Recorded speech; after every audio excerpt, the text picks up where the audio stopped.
예, 오늘은 예수님의 죽음에 대하여서 나누려고 합니다. 이제 사도신경 5번째 이제 고백인데요. 우리는 다양한 어려움을 겪었고 또 겪고 살고 있습니다. 누구에게나 물어보면 평안하십니까? 하면 이게 평안하다고 얘기하지만 또 한편으로는 하나님 저 어려워요, 저 힘들어요, 저 아파요, 이렇게 고백을 한다라는 거죠. 이 어려움이 어디서 왔을까요? 그리고 왜 올까요? 그리고 왜 해결되지 않는 것일까요? 그래서 이 어려움에 오는 이유는 다양하지만 모든 사람들이 원하는 것은 이 어려움으로부터 벗어나는 것, 그리고 피하고 싶은 것이 동일한 마음입니다. 또한 상황에 따라서는 어려움의 차이가 다 있습니다. 나도 되게 어렵다라고 생각하는데 또 나보다 더 어려운 사람들이 있고 또 보면은 또 더 어려운 사람들이 또 있다라는 것이죠. 그럼에도 감당할 수 없는 것도 또한 견디기 힘든 것도 있지만 그런 거에 비하면 나도 이게 어렵다고 얘기하기는 아직 아니구나 이럴 때가 있다라는 것이죠. 또한 그런 사람들을 볼 때에 상대적으로 나는 아직 어렵게 사는 것이 아니고 아직 내가 좌절할 만큼은 아니다라고 이런 생각이 들 때가 있다라는 것입니다. 그렇다면 여러분 한번 생각해 보십시오. 이 세상에서 가장 큰 고통과 고난을 당했던 사람은 누구였을까요? 여러분 스스로가 느낄 수도 있어요. 내가 제일 어려워, 내가 제일 힘들어 이렇게 생각할 수도 있고요. 아니면 예전에 전쟁을 통해서 힘들게 포로 생활을 했다든지 노예 생활을 했다든지 또 어려운 고문을 당했다든지 그런 사람들을 이렇게 다양하게 생각할 수도 있는데 성경에서 이제 보면은 욥이라는 사람이 그래도 우리가 가장 많은 고난을 겪고 또 고난의 대표적인 사람이 아닌가 싶습니다. 욥에 대하여서는 당대 최고의 부자였고 의인이었습니다. 그러니까 이 어려움과는 전혀 가깝지 않았던 사람이었죠. 근데 왜 이 사람이 이 어려움의 대표적인 사람이 되었냐? 이가 강대 부자였고 의인이었는데 이 부유함 그리고 이 사람이 자랑할 만한 것을 잃어버리는 데는 불과 하루가 걸리지 않았다라는 것입니다. 욥에게 어느 날 한 사환이 와서 말합니다. 스바 사람이 와서 소와 나귀를 빼앗고 종들을 모두 죽였는데 저만 홀로 남아서 지금 이렇게 알려드립니다라고 얘기합니다. 되게 웃긴 상황이 뭐냐면 이 얘기를 듣고 욥이 좀 이렇게 고민하고 이게 무슨 일이지 하려는 순간에 또 다른 사람이 바로 와서 또 이렇게 얘기합니다. 하나님이 불을 하늘에서 떨어져서 양과 종들을 불살랐는데 저만 피해서 이렇게 왔습니다라고 하면서 보고를 하고 있습니다. 보고하고 있는데 또 한 사람이 또 오면서 갈대아 사람이 와서 낙타들과 종들을 죽였는데 저만 피해서 왔습니다. 이게 보고가 있는 가운데 또 옵니다.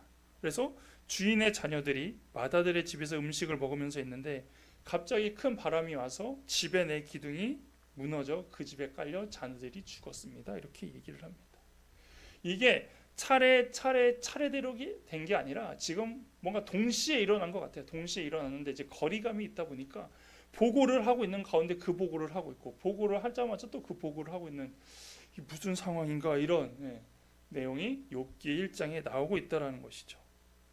상상이 됩니까? 영화에서도 이렇게 뭔가 내용을 만든다고 해도 뭔가 말이 안 되고 뭔가 억지스러운 시나리오와 같다라는 그런 내용이 일어나고 있다라는 것입니다. 어떻게 보면은 욥은 지금 이러한 사환들의 보고를 듣고서도 거짓말이겠지, 아닐 거야 라는 그런 마음을 가졌을 수도 있습니다. 왜 그렇습니까? 모든 것이 지금 뺏기는 상황이고 죽어나가는 상황이었기 때문이죠.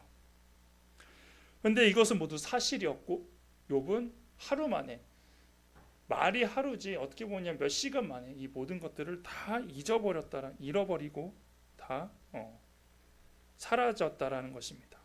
그런데 이게 끝이 아닙니다. 이후에 어떻습니까? 욥에게는 온몸에 종기가 나죠. 그래서 얼마나 가려운지 기와장 조각으로 계속 긁었다고 합니다. 근데 이제 여기만 긁은 게 아니라 여기저기 다 긁으니까 이제 막 피투성이가 됐겠죠. 이 모습을 보고서 이제 아내는 나가 죽어라. 너가 하나님한테 저주받은 거다. 그냥 나가 죽어라면서 아내로부터도 버림을 받습니다. 또 어떤 일이 일어납니까? 이러한 소식을 들은 욥의 세 친구들도 처음에는 눈을 뜨고 볼 수가 없다고 얘기합니다. 차마 그 욥의 그 비참한 모습, 그 끔찍한 모습을 보고 처음에는 되게 얘기도 못했는데 나중에 와서 한 얘기가 뭐냐면 너 그거 하나님한테 저주받은 거야 라고 이렇게 얘기했다라는 거죠. 위로도 받지 못한 그런 상황이었다는 겁니다. 여러분 같으면 이런 상황이면 어떻겠습니까?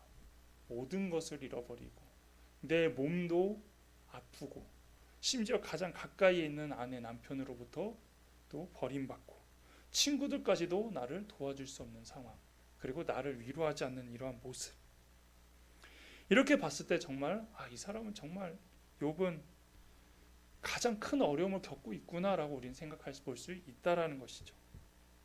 그런데 이 욥의 고난은 죄 때문이 아니었습니다.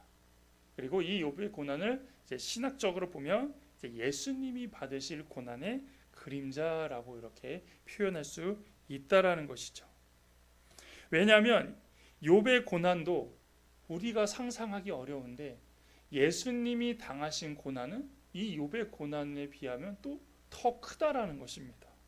심지어 예수님은 죽음까지도 당하셨기 때문입니다.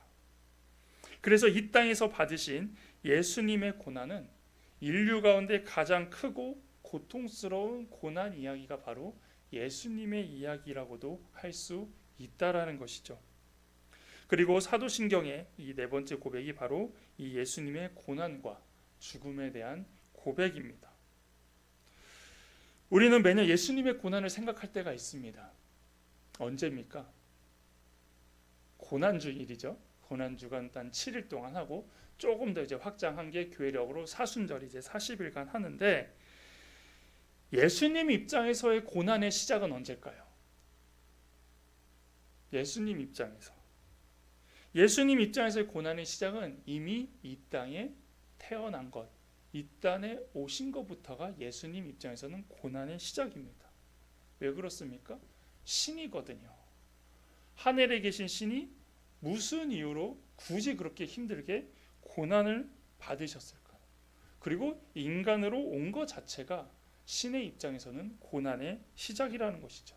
힘들게 있으실 필요가 없는데 굳이 그 고생을 사러 이 땅에 오셨다는 것이고, 그 처음도 어떻습니까? 그 처음 출생 자체도 좋은 곳에서 태어난 게 아니라 말구유에 태어나면서 해서 뭔가 일반적인 어려움이 아니라 사람으로서도 최소한의 그런 존귀함과, 적어도 아기로 태어났으면 좀 귀하게 태어나고 어디선가 좋은 데 누워 있어야 되는데 말구유라는 곳에 태어나면서 예수님의 고난은 이때부터 시작되었다라고 말하는 사람들도 있다라는 거죠. 그래서 예수님이 겪으신 어려움은 몇 가지가 있냐면 바로 이 모든 것을 다 포함하고 있다라는 것입니다. 먼저 예수님은 한 인간이 겪을 수 있는 가장 큰 육체적인 고난을 당하셨습니다.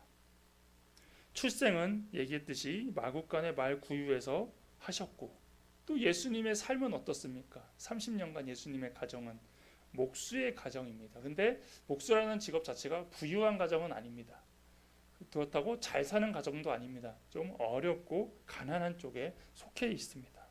그래서 30년간 또 그런 가정에 살고 계시다가 이후는 또 어떻게 살아가십니까? 3년간 복음을 전하시는데 집도 없고 거처도 없고 계속 돌아다니시는 그런 불안정한 삶을 사는 복음의 삶을 사셨다라는 것이죠. 그리고 예수님의 마지막은 인간이 겪는 최고의 고통을 겪는 십자가에서 죽음을 맞이하셨다는 것입니다. 어떻습니까? 예수님의 이 육체적 고난, 우리가 지금 겪고 있는 이 고난에 비하면 예수님의 고난은 정말 상상 이상의 모습으로 평생을 사셨다라는 겁니다. 다음으로 예수님은 이제 육체의 고난뿐만 아니라 이제 가장 극심한 정신적인 고통도 당하셨습니다. 가족들과 친척들에게도 오해를 받으셨고 인정받지 못했습니다. 그리고 수많은 사람들이 따라왔지만 그럼에도 불구하고 예수님에게도 안티가 존재했습니다. 수많은 비방과 모욕, 욕설도 들으셨다라는 것입니다. 그리고 십자가를 지러 가셨을 때는 심지어 제자들에게로부터도 배신을 당하셨다라는 것입니다. 그리고 마지막으로 인간이 당할 수 있는 최고의 영역인 영적인 고통도 당하셨습니다. 이 고통이 예수님에게는 가장 큰 고통이었을 것이죠. 육체적인 고통, 정신적인 고통은 모든 사람들이 일반적으로 겪는 고통입니다. 우리도 육체적인 고통을 겪을 때가 있고 또 정신적으로 스트레스를 받고 이런 힘든 고통을 겪기 때문에 예수님은 그걸 통하여 인간들도 이런 고통을 겪는구나, 이런 부분을 가지고 어려워하는구나 하면서 공감하시면서 살아가실 수도 있지만, 인간이 겪지 못한 유일한 고통이 영적인 고통을 예수님은 당하셨다라는 것이죠. 그게 무엇입니까? 바로 하나님으로부터 완전히 버림받은 것입니다. 여러분, 인간은 아직 하나님으로부터 완전히 버림받지는 않았습니다. 왜냐? 그랬다라면 구원의 기회조차가 없거든요. 하지만 하나님은 언제나 우리에게 구원의 기회를 주고 계시고, 우리가 이 땅에서 죽기 전까지는 아직도 하나님은 끝까지 우리를 버리지 않으셨다는 겁니다. 그에 비해 예수님은 하나님으로부터 철저한 버림까지도 당하셨습니다. 그래서 예수님께서 십자가에 달리시기 전날 겟세마네 동산에서 기도하실 때 예수님이 가장 두려워하신 것이 있었는데, 그것이 무엇이냐면 십자가에서 죽는 것이 아니라 바로 하나님의 진노의 잔, 하나님으로부터 버림받아야 되는 그것을 겪어야 됐기 때문에 그것이 너무 힘들었다라는 것입니다. 하나님이 함께 하시면 십자가를 지는 거와 십자가에서 죽는 거에 대한 힘을 얻겠지만, 하나님으로부터 철저히 버림당하고 하나님과 멀어지는 것, 하나님과 이제 분리되는 그런 상황을 예수님은 두려워하셨다는 것입니다. 그래서 무엇으로 얘기합니까? 이 잔을 내게서 지나가게 하옵소서. 이 잔이라는 건 죽음의 잔을 의미하기도 하지만 하나님과 멀어지는 것을 원치 않는 그 부분도 얘기하고 있다라는 것이죠. 하지만 어떻습니까? 십자가에 달리신 예수님, 하나님으로부터 버림을 받습니다. 그래서 이렇게 이야기하시죠. 나의 하나님, 나의 하나님, 어찌하여 나를 버리셨나이까. 그 외침은 하나님께 철저히 버림받아 영원한 지옥의 고통을 당하신 것을 말씀하십니다. 그래서 이것은 우리는 아직 겪지 않은 고통입니다. 왜냐하면 우리가 아직 하나님과 완전히 단절된 적이 없기 때문입니다. 하지만 그 두려움을 예수님은 경험하셨다라는 것이죠. 그렇다면 예수님께서 왜 이런 고난을 받으셨을까요? 지금까지 얘기한 거 보면 예수님께서 인간으로 온 것만으로 해도 우리는 어려움을 겪는 거다, 고난이다라고 얘기할 수 있습니다.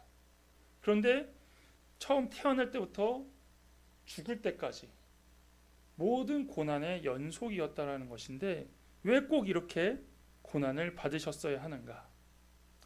예수님께서 인간으로 오셔서 이 땅에서 십자가에서 죽으신다라는 것은 이미 예전부터 예견이 되었고 선지자들을 통하여서 하나님의 약속으로 이어져 내려오고 있었습니다.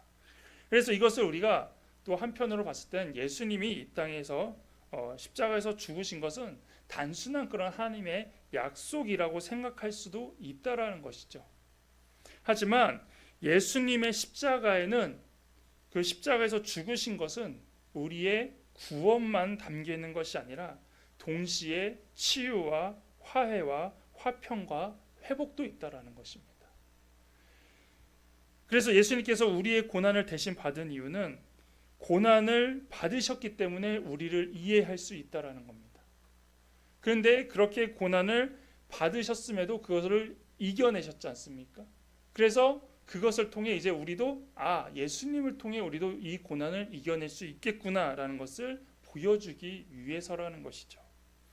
그래서 예수님은 인간인 척을 하신 것도 아니고 어떤 인간의 체험 삶의 현장처럼 인간의 어려운 부분을 한번 체험해보자 이렇게 해서 살아보신 게 아니라 철저히 인간의 가장 어려운 부분으로 살아가심으로 인하여서, 그럴 때에 우리가 봤을 때도 예수님조차도 저렇게 살아가셨는데 결국엔 승리자가 되시고 결국엔 저거를 이겨내셨구나라는 걸 통해서 우리가 희망을 얻고 위로를 얻고 치유를 할 수 있고 또 회복할 수 있다라는 것을 보여주시기 위하여서 고난을 받으셨다라는 것이죠. 자, 여기까지는 우리가 알 수 있는데, 그렇다라면 우리가 신앙 고백을 할 때 그 다양한 고난 가운데 이 죽음의 이유로 본디오 빌라도를 언급합니다. 그래서 본디오 빌라도에게 고난을 받으사 십자가에 못 박혀 죽으시고 이렇게 얘기하죠. 왜 그 다양한 이유 가운데서도 이 본디오 빌라도를 이야기할까요? 일반적으로 우리의 죄 때문에 고난을 당하사 십자가에서 죽으시고 이렇게 고백할 수 있지 않을까요? 그렇죠? 사도신경 가운데 동정녀 마리아에게 나시며 우리의 죄 때문에 십자가에서 죽으셨으며 이렇게 고백할 수 있는데 왜 본디오 빌라도에게 고난을 받으사라고 고백하게끔 했을까요?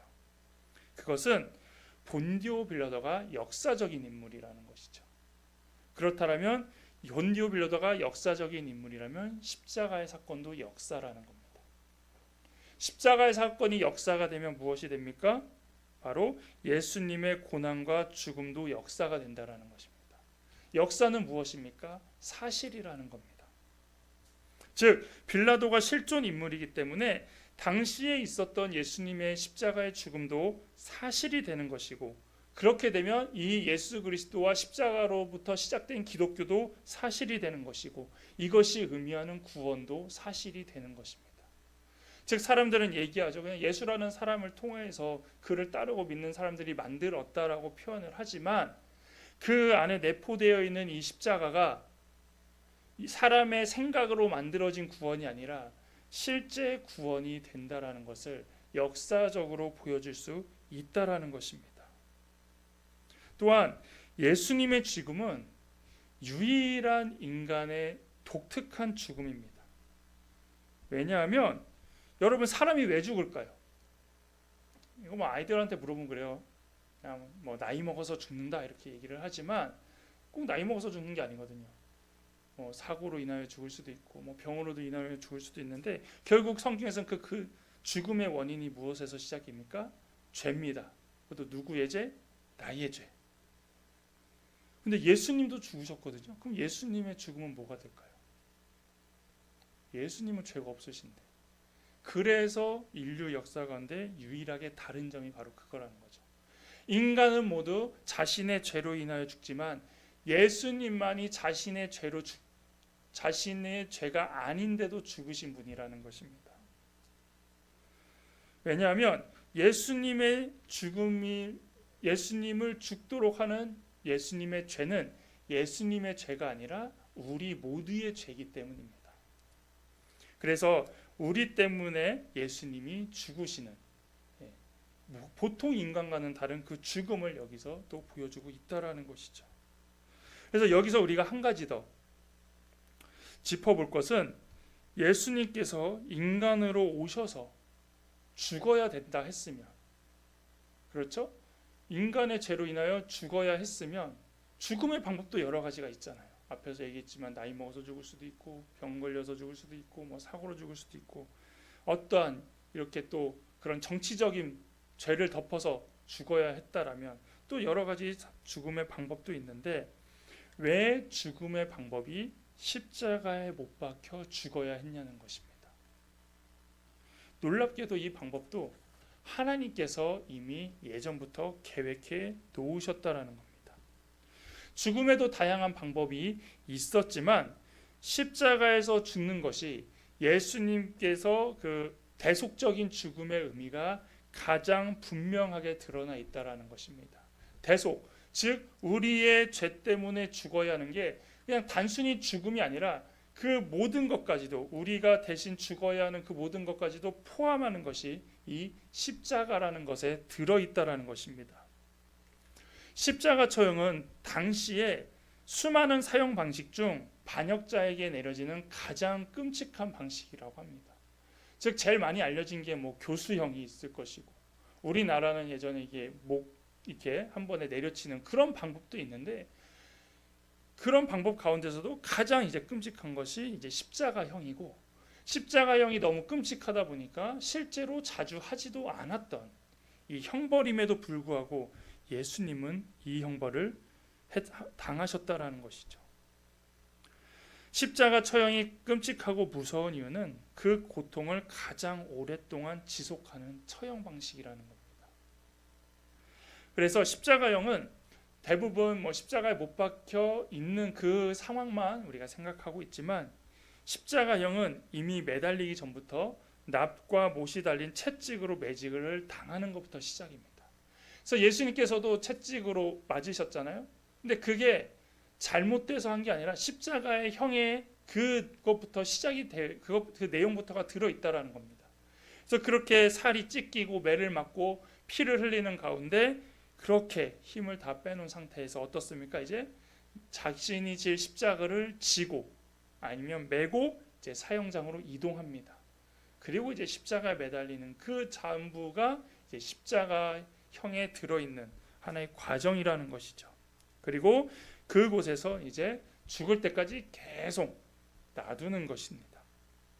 그래서 십자가형은 처음부터 끝까지 가장 끔찍하고 비참한 형벌로 알려져 있습니다. 근데 이것만 끝이 아닙니다. 십자가를 지고 가는데 어떤 일이 있습니까? 사람들이 조롱합니다. 욕합니다. 우리도 어떤 범죄자들이 뉴스에 보면 구속돼서 갈 때 사람들이 계란 던지고 욕하고 장난 아니죠? 잡혀만 가도 그렇게 하는데 십자가형을 당하는 사람들에게는 어땠겠습니까? 사형을 당할 만큼 큰 죄를 졌기 때문에 사람들도 모욕하고 그렇게 비아냥거렸고 조롱했을 거라는 거죠. 그리고 또 무엇이 있냐면 십자가에 달릴 때 수치없음을 주는 것이 있습니다. 그래서 십자가에 달 때 모든 것을 벗깁니다. 지금 영화나 그런 데 보면은 이제 중요 부위를 가리지만 실제로는 모든 걸 벗긴 상태에서 매달려 있다라는 것이죠. 이건 또 인간적으로 얼마나 큰 수치가 있겠습니까? 그래서 이렇게 진행되는 십자가형을 통하여서 무엇을 알 수 있느냐? 왜 예수님이 이런 끔찍한 형벌을 당하셨느냐를 통하여서 우리의 죄가 지금 이러한 형벌을 받아야 되는 것을 보여주고 있다라는 겁니다. 단순히 손들어, 단순히 반성문 써 이런 죄가 아니라 우리가 하나님 앞에 짓는 이 죄가 바로 예수님이 당하시는 이 모든 것들이 담겨 있는 만큼 큰 죄라는 것을 보여주고 있다라는 것이죠. 그래서 성경에서의 죄의 본질을 하나님에 대한 반역에서 시작합니다. 그래서 성경에서 말하는 죄는 무엇입니까? 바로 불순종입니다. 그리고 아담과 하와가 제일 먼저 지었던 게 벌써 불순종 아닙니까? 하나님의 말씀에 순종하지 못한 것. 그리고 우리가 짓는 모든 죄가 엄연히 보면 하나님이 원치 않는 것들이 다 죄라는 것입니다. 그래서 십자가형은 반역에 실패한 자에게 내린 형벌로서 공개적으로 이루어짐에 따라 가장 무섭고 처절한 고통을 보여주면서 다른 사람들에게 경고의 의미가 있다라는 겁니다. 즉 지금 예수님의 그런 십자가의 죽음을 통하여서 우리가 하나님 앞에 반역했을 때에, 우리가 하나님의 말씀에 순종하지 못했을 때에, 우리가 하나님의 뜻에 따르지 못했을 때 너네 어떻게 죽을 거냐, 너네 이렇게 죽어야 된다라는 걸 예수님을 통해 보여주고 계신다라는 것이죠. 그리고 인간들이 하나님께 지은 반역의 대가가 어떤 것인지를 보여주고 있는 것입니다. 또한 성경적으로도 십자가에 달려 죽는 것은 하나님의 저주를 받은 죽음을 의미합니다. 그래서 하나님께 저주받은 사람은 어떻게 죽는지를 보여주고 있다라는 것이 바로 이 십자가라는 겁니다. 그래서 하나님께서는 이것을 어떤 사람을 통하여 사용하지 않고 자신의 가장 귀한 아들 독생자 예수님을 통하여서 가장 비참한 모습으로 사람들에게 보여주고 있다라는 것입니다. 그렇다면 우리는 이렇게 저주를 받고 십자가에 못 박혀 죽는 것에 이의를 제기할 수는 없습니다. 왜냐하면 우리도 그런 죄인이고 맞습니다. 우리도 이렇게 죽을 수밖에 없습니다. 이렇게 수치를 당할 수밖에 없습니다. 이렇게 고통을 당할 수밖에 없습니다라고 얘기할 수 있지만, 그럼에도 왜 예수님도 저주를 받았다고 우리는 하나님께서는 표현하실까요? 왜 예수님도 저주를 받아 십자가에 달려 돌아가셨냐고 말씀하고 계실까요? 그것은 예수님께서 우리의 죄를 다 짊어지신 것과 동시에 우리가 받을 저주까지도 다 짊어지고 가셨다라는 것입니다. 그래서 예수님의 십자가에서 죽으심은 신이 인간이 되어 인간을 대신하여 어떻게 보여주는 쇼맨십이 아니었다라는 거예요. 인간으로서 그냥 보여주는 쇼맨십이 절대적으로 아니라 정말로 하나님 앞에 불순종한 인간이 어떻게 죽어야 되고 하나님의 저주를 받은 사람은 어떻게 마지막을 장식하는지를 예수님을 통하여 완전히 보여주고 계신다라는 것입니다. 그래서 예수님께서 십자가에서 죽으신 것은 우리의 죄와 우리의 저주를 모두 짊어지시고 우리가 그렇게 죽어야 되고 우리가 그렇게 고통받아야 되고 우리가 그렇게 벌을 받아야 되고 우리가 그렇게 수치와 모욕을 받아야 되는 걸 예수님께서 모두 그것을 대신 하셨다라는 것입니다. 그렇기 때문에 우리의 모든 것들이 완전히 해결될 수 있는 것입니다. 예수님께서 우리의 그 모든 것들을 가져가셔서 그렇게 완전히 해결하셨기 때문에 더 이상 우리에게 하나님은 죄를 묻지 않으시고 저주를 하지 않으신다는 것이죠. 만약에 예수님께서 죄와 저주를 짊어지신다라고는 하셨지만 그것이 성경에 나오는 해결 방법이 아닌 다른 방법으로 죽으셨다라면 우리는 여전히 조금씩 우리 스스로가 해결해야 될 또 다른 방법이 남아 있을 수도 있었다라는 것입니다. 왜냐하면 우리가 지은 죄와 저주는 결국 십자가밖에 없기 때문에 예수님이 해준 거는 이 정도 해준 거니까 나머지는 너네가 책임져. 나머지는 너네가 알아서 이제 갚아가. 너네가 이제 나머지는 형벌은 받아야 돼. 이렇게 될 수도 있지 않았을까라는 거죠. 하지만 하나님께서는 전혀 그렇지 않도록 온전히 예수님을 통하여서 그 모든 것을 완전케 해결하시고 완전히 깨끗해 하셨기 때문에 더 이상 우리에게는 이런 모습을 우리가 이런 걸 가지고 하나님 앞에 벌을 받거나 형벌을 받을 필요가 없다라는 것입니다. 그래서 우리는 예수님의 대속을 믿는 사람은 영원히 지옥의 저주를 받을 필요가 없다는 것이 이것을 통하여 알 수 있다라는 것이죠. 그래서 예수를 믿는 사람들은 이 세상의 삶의 의미가 이제 완전히 바뀌는 것입니다. 이 예수님의 죽음을 이제 믿는다라는 것, 그리고 그것을 따른다라는 것은 어떤 의미가 있냐? 로마서 6장 6절에 바울이 이렇게 얘기합니다. 우리가 알거니와 우리의 옛 사람이 예수와 함께 십자가에 못 박힌 것은 죄의 몸이 죽어 다시는 우리가 죄에게 종노릇하지 아니하려 함이니라고 말합니다. 즉 죄인에서 의인으로 신분이 바뀌고 죄의 종이 아니라 하나님의 자녀로 바뀐다라는 것입니다. 그래서 죄에 때때로 져서 실패할 때가 있습니다. 여전히 우리는 죄를 짓고 산다는 거죠. 하지만 앞으로는 그 죄에 대한 형벌과 그런 저주와 그런 고난을 두려워하는 게 아니라 이제는 그것을 이겨낼 수 있는 힘이 가능하다는 겁니다. 죄에 져서 실패해서 계속 그것에 끌려다녀서 죄책감을 들고 하는 건 죄의 종이 되는 것입니다. 그래서 사탄이 항상 우리에게 얘기하는 게 그거잖아요. 넌 결국 죄를 질 수밖에 없어. 넌 죄인이잖아.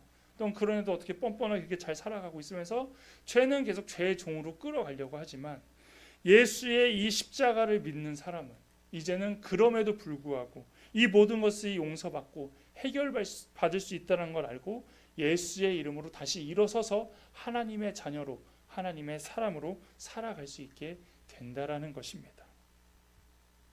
함께 가는 교회 성도 여러분, 예수님의 죽음에 대한 고백은 어떻게 보면 되게 간단합니다. 하지만 그 의미는 되게 심오하다라는 것이죠. 예수님의 죽음은 사실이며 그 죽음의 과정과 의미는 하나님께서 우리의 죄를 완전히 해결해 주시고 완전한 구원을 주시기 위한 과정입니다. 그래서 예수님이 꼭 그렇게 죽으셔야 됐냐, 이 땅에 이렇게 오셔야 됐냐는 것은 결국 그 방법만이 우리의 죄를 완전히 해결할 수 있는 유일한 방법이었기 때문에 하나님은 이 방법을 사용하셨고 예수님은 그것에 순종하셔서 보여주신 것입니다.